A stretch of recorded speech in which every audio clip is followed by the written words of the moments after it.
వారఫలాల కార్యక్రమంలో ఏప్రిల్ 19 నుంచి ఏప్రిల్ 25 వరకు ద్వాదశ రాసుల్లో తులారాశి వారికి ఏ విధంగా ఉంటుందో చూద్దాం. ఈ వారం తులారాశి వారికి ఏ పని తలపెట్టినప్పటికీ కూడా అందులో విజయ అవకాశాలు మెండుగా కనిపిస్తున్నాయి. ముఖ్యంగా 20వ తారీఖు నుంచి శుక్రుడు అష్టమ స్థానంలో చేరటం, తర్వాత మరి సప్తమ స్థానంలో ఇప్పటికే రవి కూడి ఉండటం మోక్షలో, వీటి వల్ల భార్య ద్వారా లేదా భర్త ద్వారా అంటే జీవిత భాగస్వామి ద్వారా ఏవైనప్పటికీ కూడా ఒక ముఖ్యమైన విషయాల్లో ఆశించిన ప్రగతి కనపడటం అనేది అయితే ఉంటుంది. అలాగే బయట నుంచి రావాల్సినవి ఏవైతే ఉంటాయో అవన్నీ కూడా మనకి సకాలంలో అందటం అనేది కూడా జరుగుతుంది. ఇంటి శుభకార్యాల కోసం చేసే ప్రయత్నాలు ఫలించడం అనేది అయితే ఉంటుంది. కానీ అష్టమ శుక్ర సంచారం వల్ల ఆరోగ్య విషయంలో మాత్రం ఎంతో కొంత జాగ్రత్తగా ఉండవలసిన పరిస్థితి అయితే కనుక తులారాశి వారికి కనపడుతోంది.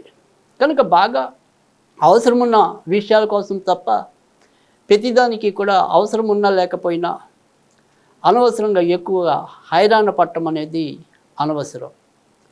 ఇక ముఖ్యంగా 6వ ఇంట్లో బుధుడు, శని, కుజ యొక్క సంచారం వల్ల కూడా వృత్తి ఉద్యోగాల్లో గౌరవ మర్యాదలు పెరగడం అనేది ఎక్కువగా కనిపిస్తుంది.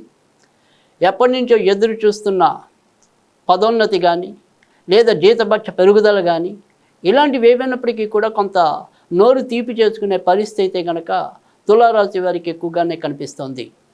ఇక ఎవరైతే మరి ఏదైనా ఈ స్పెక్యులేషన్స్ కానీ ఇతర వ్యసనాల్లో ఉన్న వాళ్ళు మాత్రం ఖచ్చితంగా కొంతవరకు జాగ్రత్తగా ఉండవలసిన అవసరం అయితే కనుక ఈ వారం ఎక్కువగా కనిపిస్తుంది. విద్యార్థులకు ఆశించిన విజయాలు లభించడం అనేది అయితే ఉంది. పోటీ పరీక్షలకి హాజరయ్యే ఎవరైనా సరే అభ్యర్థులు కానీ మరి విద్యార్థులు కానీ ఖచ్చితంగా వారు అనుకున్న లక్ష్యాన్ని సాధించుకోవటం అనేది కూడా ఈ వారం చెప్పదగిన మంచి సూచన. ఇక మొత్తం మీద చూసినట్టయితే కనుక తులారాశి వారికి ఈ వారం అంతా కూడా అధిక శాతం కార్యసిద్ధి, అనుకూల ఫలితాలు ఎక్కువగా కనిపిస్తున్నాయి.